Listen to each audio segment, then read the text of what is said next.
welcome to our beautiful Rancho Capistrano campus where you're holding the lobby conference. My name is Laura Copeland and I'm part of the small group network, and I'm here with my good friend Aaron Amaya. How you doing, Laura? Aaron is one of the small group pastors at Saddleback Church, and asked him to just come hang out with us for a couple of minutes. And one thing I love about Aaron is he just has such a great creative process, and one of the things I've really learned in working with Aaron over the last couple of years is he just has such a great creativity, great way of thinking through promotion and storytelling that I've been learning a lot from him. So, Aaron, will you just share us a little bit? Maybe let's just start with talking about, like, what does a creative process look like for you? How do you tap into coming up with creative new ideas? Yeah, one thing I would recommend is you can learn from anyone, anything. One thing that I learn a lot from is even my failures, so you know what not to do for the next time.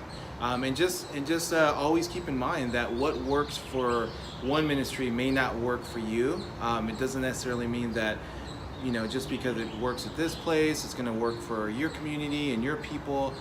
Do what works for your community. But the first thing I would say to start out with is get to know your community, get to know your people, get to know what they're into, get to know what makes them tick, what they love, what they don't love, what they don't like.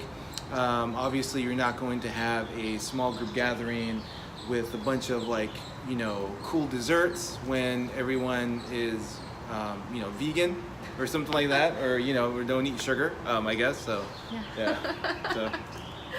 I like it. Aaron, one thing I've noticed about you follow a lot of creative people, even just on social media. And I've seen you really take something that you find inspiring, just you follow a lot of creative people, and then you're inspired by that, and then you bring those ideas to small groups, and I think that's something I've really seen.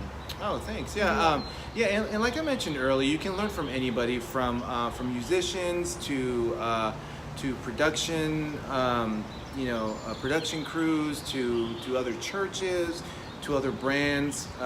Definitely, everyone has something that you can take and then put it in your own pot for your own ministry, for your own people, and kind of just go from there. That's what I tend to do. What I will usually in my creative process when putting together a new idea, I tend to just write a bunch of ideas on a whiteboard. I like to use a lot of color, just, you know, depending on what my mood is, and kind of just it makes things pop, and that's just me. And then after you're done, you're able to kind of just put it all together on what you're actually doing, and what you're able to deliver to your people at that point. But yeah, something I would recommend is following, going online on who's creative, who you are inspired by, because somebody that Laura might be really into, I may not get as much out of, vice versa. So whoever you are influenced by, whether it's a brand, business, church, whatever it is, follow them and kind of just study what they're doing and what works for them, because you may be able to find something or pick up on something that you'll be able to use later. Yeah, one thing I love that Aaron's done recently is we were talking about filming just a promotional video for small groups, and he actually brought in a commercial that he loved and he was inspired by, and he said, hey, you know, I really love this commercial. Here's why it's inspiring. What can we learn from this as we think about creating our own? And just one more thing I'd love to ask you, Aaron. Tell us just a little bit about the power of storytelling, because as we're thinking about promoting small groups, wanting to tell people the value of small groups, I feel like you just have such a good thought on the power of storytelling. Could you share about that a little bit? Oh, for sure. I've been very influenced by a lot of musicians. I am a big music guy. I love songs. I use songs for my moods.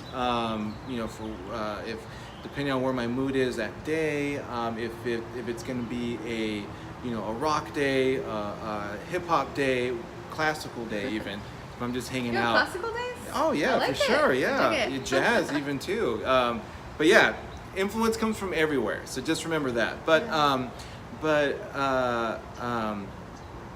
So it's kind of just like, you know, where I've been influenced the most from is great musicians who write great songs. I love to get the background of where a song comes from.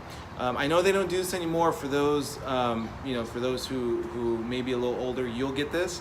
But when I used to buy CDs or tapes, I used to take out the CD flaps, and just kind of read, who wrote the song, where the song came from, if it was a song that touched me, or very inspired by it, because I love to kind of just learn about the creative process of what goes into an actual song. Yeah. So from there, that's kind of where I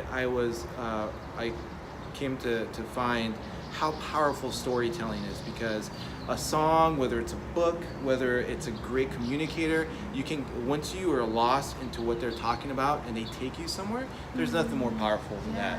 So I look at it the same way when we minister to our communities and our groups and our leaders, is when you're able to tell a great story, especially when it's something you've experienced yourself, there's nothing more powerful than that.